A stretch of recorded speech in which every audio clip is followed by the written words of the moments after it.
100-র অধিক দেশ বিদ্যমান, কিন্তু সবাই তো সেখানে আসেনি। এরপরেও সেই মানবাধিকারগুলো নিয়ে তারা যেই কথাগুলো বললো সেগুলো সব হিসাব করলে দেখা যায় অসম্পূর্ণ। কারণ মানবের পক্ষে কখনো এক জায়গা থেকে সারা বিশ্বের খবর জানা যায় না। সারা বিশ্বের কোন জায়গাতে কোন মানুষের কি পরিধি, তার জন্য কোন হক বা কোন অধিকার তার জন্য প্রযোজ্য হবে, সেই বিষয়ে তারা আলোচনা সব করতে পারবে না, কারণ মানুষের জ্ঞান সীমিত। এই জন্য যত নিয়ম নীতি আছে মানবাধিকার কমিশনের পক্ষ থেকে যা আছে, আন্তর্জাতিক মানবাধিকার কমিশন, তাদেরও নিয়মগুলো দেখা যাবে যুক্তরাষ্ট্র কেন্দ্রিক, যুক্তরাজ্য কেন্দ্রিক, তাদের স্বার্থের সাথে যা যুক্ত সেই নীতি দিয়ে মানবাধিকার প্রস্তুত করা। এর বাইরে মুসলিমদের, ছোট বাচ্চাদের, যারা ফিলিস্তিনে নির্যাতিত নিষ্পেষিত, যারা শামে বা সিরিয়াতে, সারা বিশ্বে যে সকল মুসলমানগণ নির্যাতিত, এই বিষয় নিয়ে তাদের আলোচনা নেই। তারা সেই বিষয় নিয়ে মাথা ঘামায়, তারা মানব অধিকারের কথা বলে। আমরা যদি দেখি ইসলামের মানবাধিকার আর যারা রয়েছে অন্য ধর্ম অথবা মত আদর্শ, অন্য ব্যক্তি যারা রয়েছে তাদের মানবাধিকার, তাহলে আমরা দেখব ইসলামের যে অধিকার, মানবাধিকার, এটি এর স্রষ্টা এবং এর উৎস রব্বুল আলামিন। সুবহানাল্লাহ বিহামদিহি সুবহানাল্লাহিল আযীম। ইয়ালামু মান খালাকা ওয়া হুয়াল লাতীফুল খাবীর। এই অধিকার এসেছে তার পক্ষ থেকে যিনি সৃষ্টি করেছেন জগৎকে। যিনি জগৎকে সৃষ্টি করেছেন তিনি জানেন এই জগতের চাহিদা কি, এই জগৎ কোনটা হলে তার জন্য, সেই অনুপাতে তিনি বিধান দিয়েছেন। আর এক মাখলুক আর এক মাখলুকের সবকিছু জানে না, অতএব কোনটা তাদের জন্য কল্যাণকর এটা সবার জন্য প্রযোজ্য এমন কোনো নিয়ম নীতি তৈরি করা সম্ভব নয়। তাই ইসলামের নীতি এটি শ্রেষ্ঠ। আমরা যদি অন্যদিকে আমরা খেয়াল করি তাহলে আমরা দেখতে পাবো যে ছোট ছোট বাচ্চাদের অধিকার সম্ভব, বাচ্চা হওয়ার আগে কি অধিকার, সেই অধিকার নিয়ে তাদের আলোচনা কোথায়? মৃত্যুর পরে সন্তান আস্তে আস্তে বড় হবে, হওয়ার পর এক পর্যায়ে মারা যাবে, মারা যাওয়ার পর কি অধিকার, সেই বিষয়ে তাদের আলোচনা নেই। কিন্তু ইসলাম অত্যন্ত সুশৃঙ্খলভাবে এর অধিকারগুলো বন্টন করেছে এবং বিস্তারিত আলোচনা করেছে। তাই আমাদের মুসলিমদের উচিত হলো যে আমরা যেন ইসলামে মানুষের, শুধু মানুষ না, জন্তু, জানোয়ার, যে কোনো প্রাণী, পশু, এমনকি জড় পদার্থ, সব বিষয়ে আল্লাহ তাআলার অধিকারের কথা নবী সাল্লাল্লাহু আলাইহি ওয়াসাল্লাম বলেছেন। সব বিষয়ে আমরা হয়তো এখন আলোচনায় নিয়ে আসতে পারবো না। ইসলামের যে মানবাধিকার আছে সেই বিষয়গুলো আমাদের জানা এবং এইগুলো অন্যকে জানা, যাতে মানুষ জানে যে ইসলামে যে অধিকার দেওয়া আছে এটাই যথেষ্ট। এর বাইরে যদি কোনো অধিকার নিয়ে আলোচনা করা হয়, এর বাইরে যদি অধিকার সম্পর্কে মানুষকে বোঝানো হয়, তাহলে সেটা কখনোই পূর্ণতা পাবে না, বরং প্রত্যেকটা পূর্ণতার পরে যা হয় সেটা হয় নাকিস, সেটা হয় অসম্পূর্ণ। মানুষ ছোটকালে দুর্বল থাকে, এই দুর্বল থেকে আস্তে আস্তে সবল হয়, সবল হওয়ার পর এরপর যখন তার 40 বছর বা 45-50 এভাবে যখন আবার আস্তে আস্তে সে ডাউন খায়, সে নিচের দিকে আসে, তার আবার পরিপক্কতা থেকে স্বল্পতার দিকে, ত্রুটির দিকে চলে যায়। তাই কুল্লু মা বাদাল কামাল ফাহুয়া নাকিস, আরবিতে বলা হয়ে থাকে যে প্রত্যেক যেটা পূর্ণতার পরে যা বলা হয়ে থাকে সেটাই ঘাটতি। তাই আমাদের উচিত হলো যে আমরা এই বিষয়গুলো দাওয়াতের মাধ্যমে আমরা যেন অন্যকে জানিয়ে দিই, সকলেই যেন এই বিষয়গুলো জানতে পারি। আল্লাহ রাব্বুল আলামিন নিজেই এই নির্দেশ দিয়েছেন। তিনি বলেন, ওয়াতাকুম মিনকুম উম্মাহ ইয়াদউনা ইলা খায়র ওয়া ইয়ামুরুনা বিল মা'রুফ ওয়া ইয়ানহাউনা আনিল মুনকার ওয়া উলাইকা হুমুল মুফলিহুন। তোমাদের মাঝে একটি দল থাকা দরকার যারা কল্যাণের দিকে ডাকবে, সৌন্দর্যের দিকে ডাকবে, ইসলামের দিকে ডাকবে, ইসলামের ভালো মন্দ, ইসলামের বিধি বিধান যা আছে সবগুলোর দিকে ডাকবে, ভালো কাজের আদেশ করবে, অসৎ কাজ থেকে নিষেধ করবে, আর তারাই সফল কাম। সুতরাং দিনী ভাই বন্ধুরা, মুসলিম ভাই ও বন্ধুরা, আমরা যদি ভালোভাবে খেয়াল করি মানুষের যে অধিকার, এটি গুরুত্বপূর্ণ একটি বিষয়, এত গুরুত্বপূর্ণ বিষয় যে এই গুরুত্বের বিবেচনায় বহু রকমের সেমিনার হয়ে থাকে সারা বিশ্বব্যাপী এবং বিভিন্ন রকমের কনফারেন্স হয়ে থাকে এই বিষয়টাকে কেন্দ্র করে। বহু নিয়ম নীতি বিভিন্ন জায়গায় হয়ে থাকে, বিশেষ করে যারা সংখ্যালঘু রয়েছে তাদের অধিকার ইত্যাদি বিষয় নিয়ে আলোচনা হয়ে থাকে। আর এই আলোচনার অন্যতম কারণ হলো যাতে করে সমাধান করা যায় যে এই সমস্যা যা আছে মানুষের অধিকার নিয়ে, সেইগুলো যাতে সুন্দর পরিধি, সুন্দরভাবে যেন একটু সলিউশন বা সমাধান চলে আসে। আমরা যদি খেয়াল করি, এই সমাধানের জন্য যত কারণ রয়েছে, যত উপকরণ রয়েছে, উপকরণ যদি একত্রিত করা যায়, তাহলে দেখা যাবে এই সবগুলো উপকরণের সর্বোচ্চ ঊর্ধ্বে থাকবে ইসলামী নিয়ম নীতি, ইসলামী সৌন্দর্য। এই একে আরো যদি মানুষ সত্যিকার অর্থে ইসলামের এই নীতিগুলো বুঝতে পারে এবং ইসলাম থেকে মানুষের অধিকার, কেননা আল্লাহ রাব্বুল আলামিন তিনি তো মানুষকে সৃষ্টি করেছেন, তিনি মানুষ করেছেন। আল্লাহ রাব্বুল আলামিন তাই মানুষকে নিজ হাতে সৃষ্টি করেছেন। এর দ্বারা উত্তম পরিস্থিতিতে, উত্তম রূপে, উত্তম অবয়বে আল্লাহ রাব্বুল আলামিন সৃষ্টি করেছেন এবং থেকে মানুষের মাঝে আল্লাহ রাব্বুল আলামিন এবং তাকে বহু মাখলুকের উপরে শ্রেষ্ঠত্ব দান করেছেন। এছাড়া আল্লাহ রাব্বুল আলামিন মানুষকে পৃথিবীর মাঝে প্রতিনিধি করে দিয়েছেন। এক মানুষ যাবে আর একের পর এক মানুষ প্রতিনিধিত্ব করবে। এমনকি এই মানুষকে সম্মানিত করতে আল্লাহ তাআলা আসমান সমূহ এবং জমিনে যা রয়েছে এই সবগুলোর জন্য আল্লাহ তাআলা মানুষের জন্য অনুগত করে দিয়েছেন। সুবহানাল্লাহি ওয়া বিহামদিহি, সুবহানাল্লাহিল আযীম। আল্লাহ রাব্বুল আলামিন এই নিয়ামতগুলো এমন ভাবে দিয়েছেন যে পূর্ণ করে দিয়েছেন অপ্রকাশ্যে। এই ব্যাপারে আমরা খেয়াল করি আল্লাহ তাআলা মানুষকে কত সম্মানিত করেছেন। আল্লাহ তাআলা বলেন, লাকাদ খলাকনাল ইনসানা ফি আহসানি তাকওয়িম, আমি মানুষকে উত্তম অবয়বে সৃষ্টি করেছি। সূরা তিন। আল্লাহ তাআলা অন্য আয়াতে বলেন, ফাইদা সাওয়াইতুহু ওয়া নাফাখতু ফীহি মির রূহি ফাকউ লাহু সাজিদিন, আমি যখন তাকে সুবিন্যস্ত করলাম, সুঠাম করলাম, অতঃপর তাতে আমি আমার রূহ ফুঁক দিয়ে দিলাম, আমার পক্ষ থেকে রূহ ফুঁক, অতঃপর তার জন্য সিজদা অবনত হলো। আল্লাহ তাআলা অন্য আয়াতে আরো বলেন, ওয়ালাকাদ কাররামনা বানি আদামা ওয়া হামালনাহুম ফিল বাররি ওয়াল বাহর, অবশ্যই আমি বনি আদমকে সম্মানিত করেছি, আমি তাকে জলে এবং স্থলে আমি তাকে বিচরণ করার তৌফিক দিয়েছি, আমি তাকে বিচরণ করাই। ওয়ারাযাকনাহুম মিনাত তাইয়্যিবাত, আর আমি তাকে উত্তম খাবার রিজিক হিসেবে দিয়েছি। ওয়াফাদ্দালনাহুম আলা কাসীরিম মিম্মান খলাকনা তাফদীলা, আর বহু সৃষ্টি আমি তাদেরকে করেছি তাদের অনেকের উপরে তাদেরকে বহু মর্যাদা দিয়েছি। সুবহানাল্লাহি বিহামদিহি, সুবহানাল্লাহিল আযীম। আলাম তারা আন্নাল্লাহা সাখখারা লাকুম মা ফিস সামাওয়াতি ওয়া মা ফিল আরদ, আপনি কি লক্ষ্য করেননি যে আল্লাহ রাব্বুল আলামিন আসমান সমূহ এবং জমিনে যা কিছু রয়েছে সবগুলোকে তিনি অনুগত করে দিয়েছেন। যাহিরাতান ওয়া বাতিন,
বোনেরা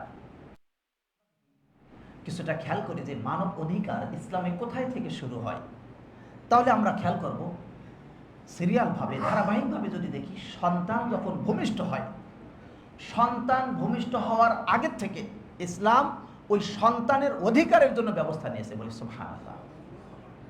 এই জন্য এটা আমরা স্পষ্ট রূপে বুঝতে পারবো যে ইসলাম সন্তান যেন সুন্দর হয়, সন্তান যেন চরিত্রবান হয়, সন্তান যেন ভালো হয়, দিনদার হয়, এই জন্য আল্লাহ রাব্বুল আলামিন ব্যবস্থা দিয়েছেন যে বিবাহের সময় উত্তম স্ত্রী গ্রহণ করা। সুবহানাল্লাহ।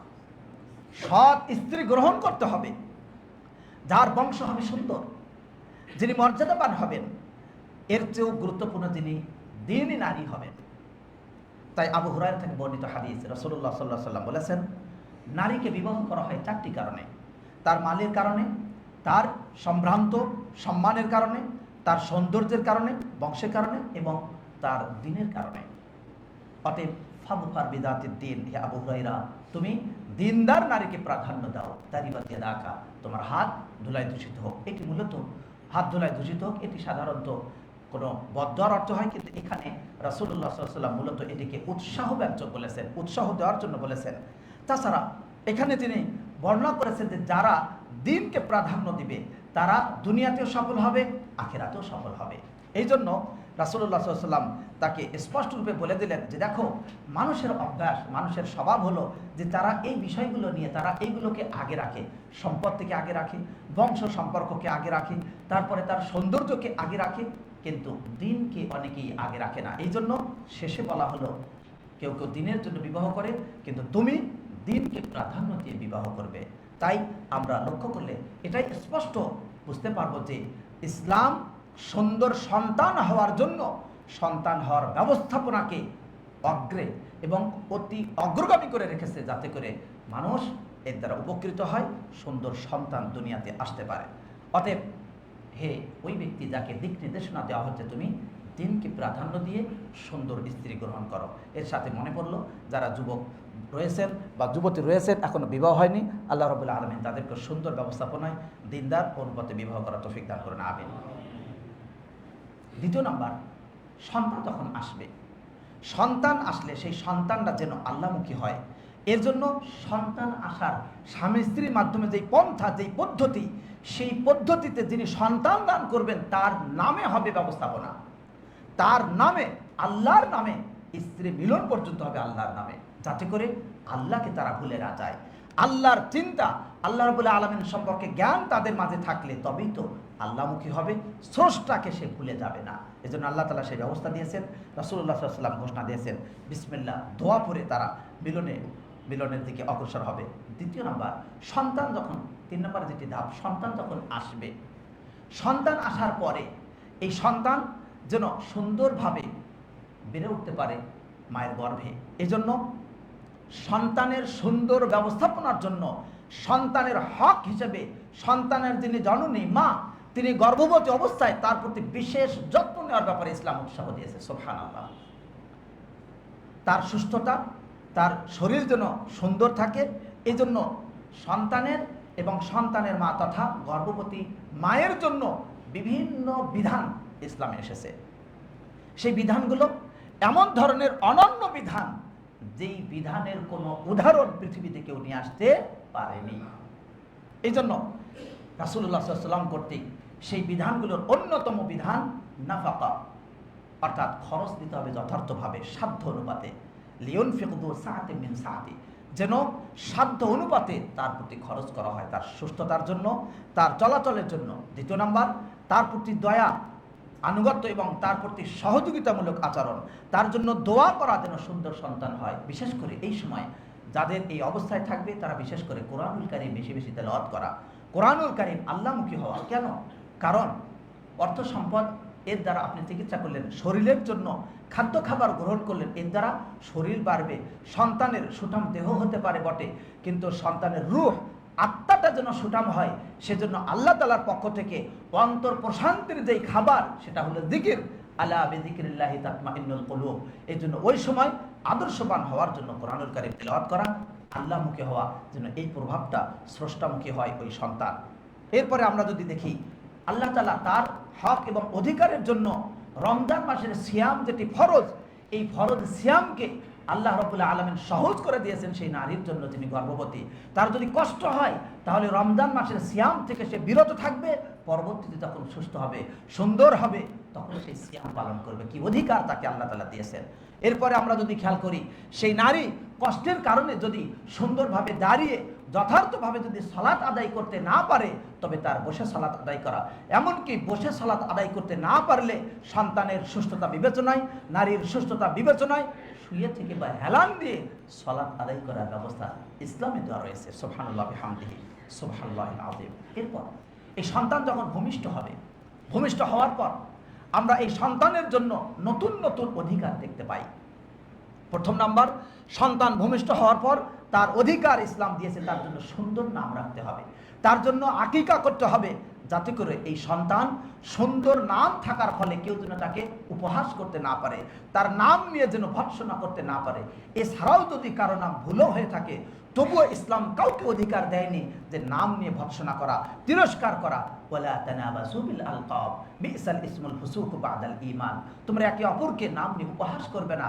উপহাস করা, এটা খারাপ নাম বলা, এটা অত্যন্ত বড় ফাসিকি বাদাল ঈমান, ঈমান আনার পরে। নবী সাল্লাল্লাহু আলাইহি সাল্লাম তাই এই অধিকার বর্ণনা করতে বললেন, কুল্লুগুলা মুরতাহিনুন বিআকিকাতি। প্রত্যেকটা শিশু সন্তান যখন হবে, ভূমিষ্ঠ সন্তান, সে আকিকার সাথে যুক্ত।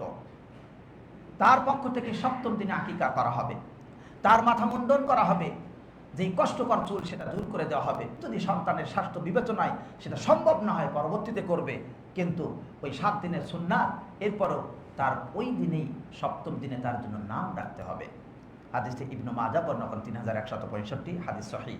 অতঃপর সন্তানের যে হকগুলো, একের পর এক তাকে দেখাশোনা করা, তার যত্ন নেওয়া, তার খাদ্য খাবার দেওয়া, তার জন্য সুন্দর বাসস্থান রাখা, পর্যায়ক্রমে 7 বছর 10 বছর তাকে আল্লাহমুখী করার জন্য, তাকে দিনমুখী করা, চরিত্র সুন্দর করার জন্য ইসলামমুখী করার এই ব্যবস্থাপনা ইসলামে দিয়েছে। এমনকি যেই ব্যক্তির অধীনে সন্তান সন্ততি পরিবার পরিজন রয়েছে, তার যদি খাবার পোশাকের ব্যবস্থা সে যদি যথার্থ না করে সাধ্য অনুপাতে, তাহলে ওই ব্যক্তি পাপী হিসেবে বিবেচিত হবে।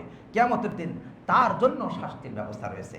যিনি ভাই বন্ধুরা, এই ধরনের বিষয়গুলোকে শরঈ যত কিতাব রয়েছে সেগুলোতে ব্যাপক পরিমাণে আলোচনা করা হয়েছে। সবগুলো হকই হয়তো এখানে আলোচনা হবে না। এরপর আমরা যদি দেখি, এই শিশুর সাথে শিশু আস্তে আস্তে বড় হবে, সে ব্যক্তি হবে, সে পুরুষ হবে, অর্থাৎ সে যুবক হবে। আস্তে আস্তে যত বয়স হবে, সাথে সাথে তার সেই হকগুলো তার সাথে যুক্ত হতে থাকবে। এমনকি ইসলাম জীবিত এবং মৃত উভয় কি বলেছে? সম্মানিত। সুবহানাল্লাহ। জীবিত অবস্থায় মুসলিম সম্মানিত, মৃত্যু অবস্থাতেও সে সম্মানিত। এই জন্য মৃত্যুর পরেও তার হাত কাটা বা অন্য কোনো কিছু কাটা সেরা ইত্যাদি করা নিষিদ্ধ।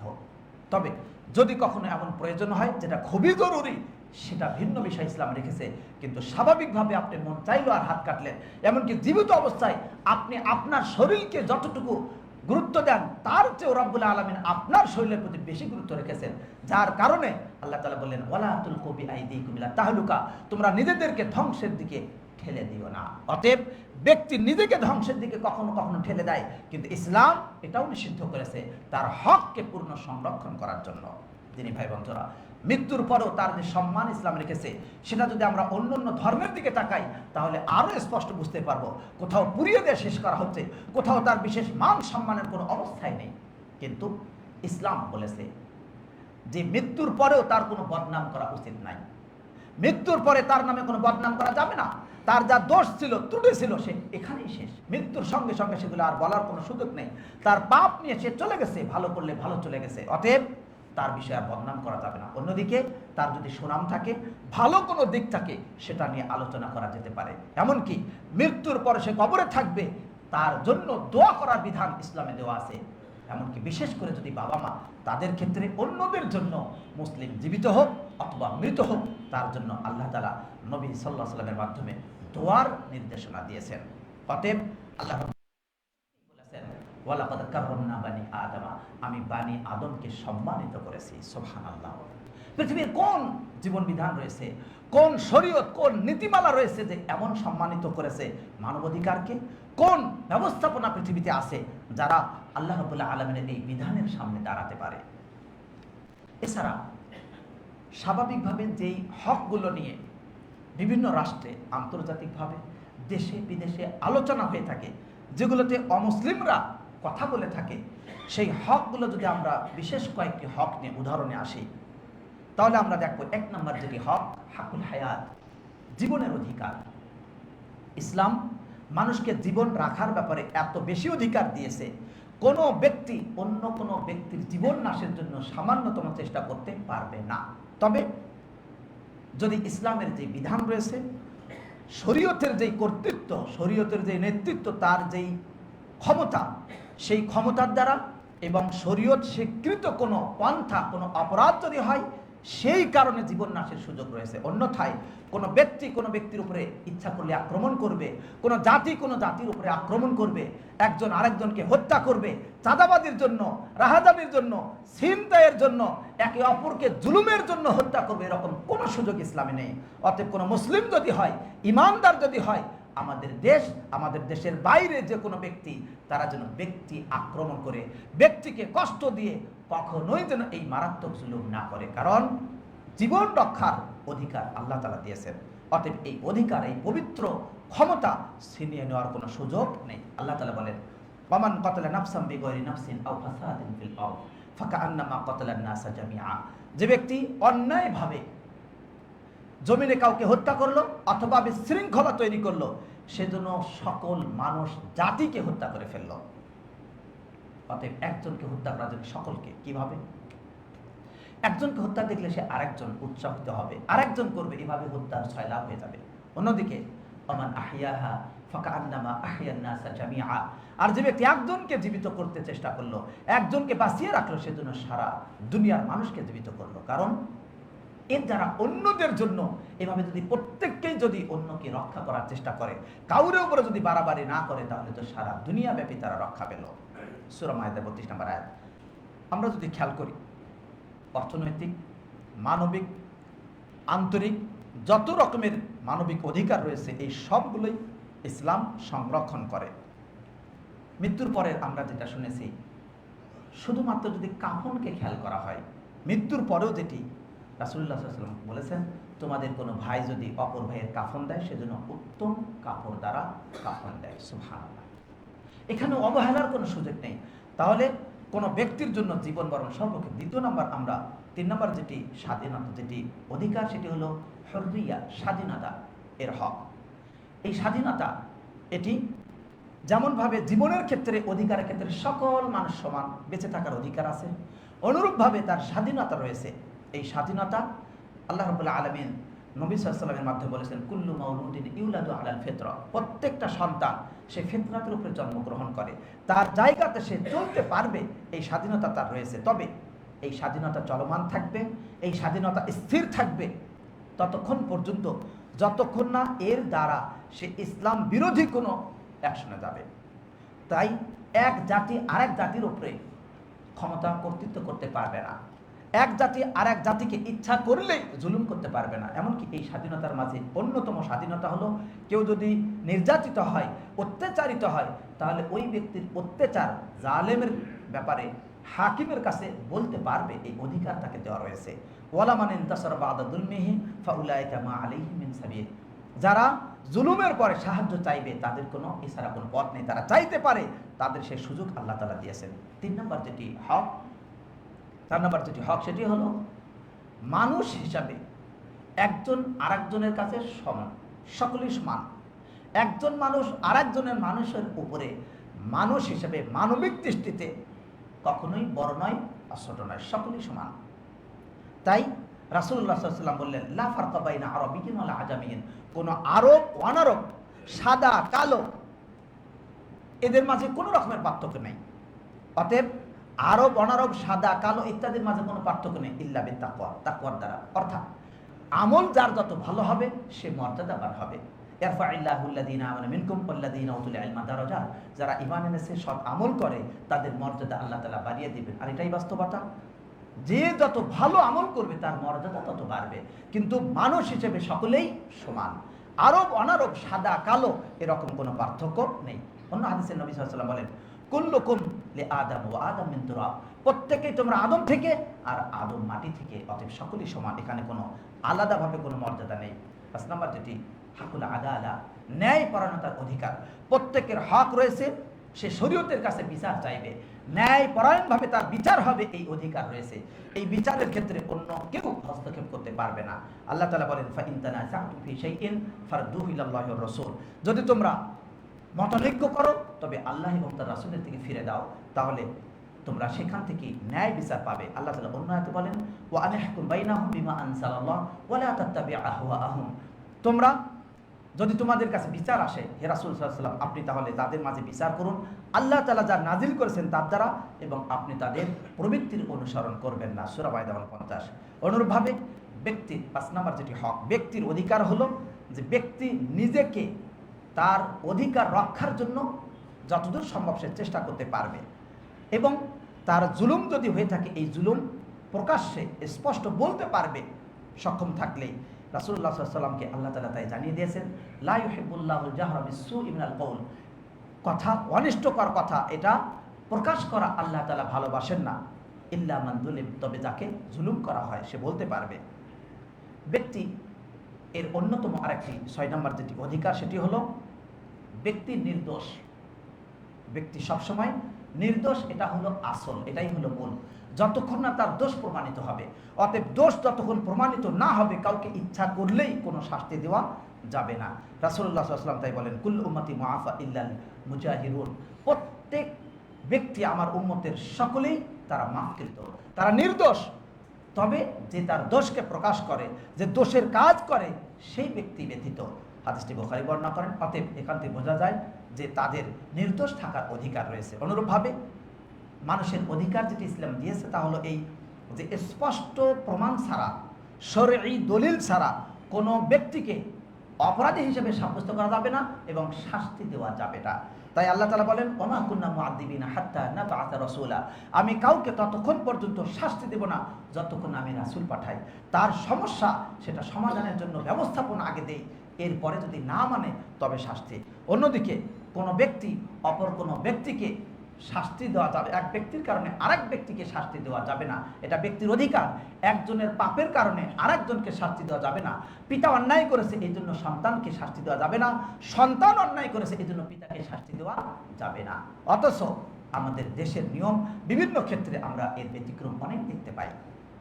তাই আমাদেরকে মনে রাখতে হবে, আল্লাহ রাব্বুল আলামিন এটা আরো স্পষ্ট করে বলেছেন যে যখন কোনো ব্যক্তি সংবাদ নিয়ে আসবে অপর কোনো ব্যক্তির অন্যায়ের ব্যাপারে, অত্যাচারের ব্যাপারে, তবে যতক্ষণ যাচাই বাছাই করার পরে স্পষ্ট প্রমাণ না হবে ততক্ষণ তোমরা এর প্রতি অগ্রসর হবে না। আল্লাহ তাআলা বলেন, ইন জাআকুম ফাসিকুম বিনাবাইয়িন ফাতাবায়ানু, তোমাদের কাছে যদি কোনো ব্যক্তি সংবাদ নিয়ে আসে তবে যাচাই বাছাই করো, অন্যথায় আনতুসিবু কওমান বিজাহালাতিন ফাতাসবিহু আলা মা ফাআলতুম নাদিমিন, অন্যথায় না জেনে অপরাধী যদি পতিত হও তবে তোমরা আফসোস করবে।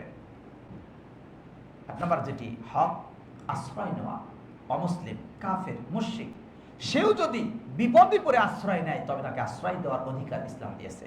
আল্লাহ তাআলা বলেন, ওয়া ইন আহাদুম মিনাল মুশরিকিনা ইস্তাজারাকা ফাআজিরহু হাত্তা ইয়াসমা কালাম আল্লাহ, যদি কোনো মুশরিক আপনার কাছে আশ্রয় নেয় তাহলে আপনি তাকে আশ্রয় দিন যতক্ষণ আল্লাহর কালাম শোনে, সুম্মা আবলিগহু মা'মানা, তারপর তাকে পৌঁছে দিন তার নিরাপত্তার বিষয়ে। 10 নম্বর, যারা সংখ্যালঘু, এই সংখ্যালঘুদের অধিকার, ইসলাম সংখ্যালঘুর জন্য বিশেষ অধিকার দিয়েছেন। তারা দিনী দিক থেকে সংখ্যালঘু, ইসলামের যেখানে অনেক বেশি পরিমাণ মুসলিম, মুসলিমের কর্তৃত্বই চলবে, তাদের নিয়ম চলবে, কিন্তু সংখ্যালঘুদের অধিকার রয়েছে, তারা তাদের দিন পালন করবে। আল্লাহ রাব্বুল আলামিন বলেছেন, লা ইকরাহা ফিদ্দীন, দিনের ভিতরে কোনো জবরদস্তি নেই। মনে রাখার বিষয়, এই কথাকে কেন্দ্র করে আমরা অনেক সময় মুসলিমকে বলে থাকি যে দিন যদি না মানে কিছু বলার নাই। না, লা ইকরাহা ফিদ্দীন, কোনো ব্যক্তি অমুসলিম রয়েছে, সেই অমুসলিম ব্যক্তিকে জোর করে ইসলামে প্রবেশ করানোর অধিকার আল্লাহ তাআলা দেননি।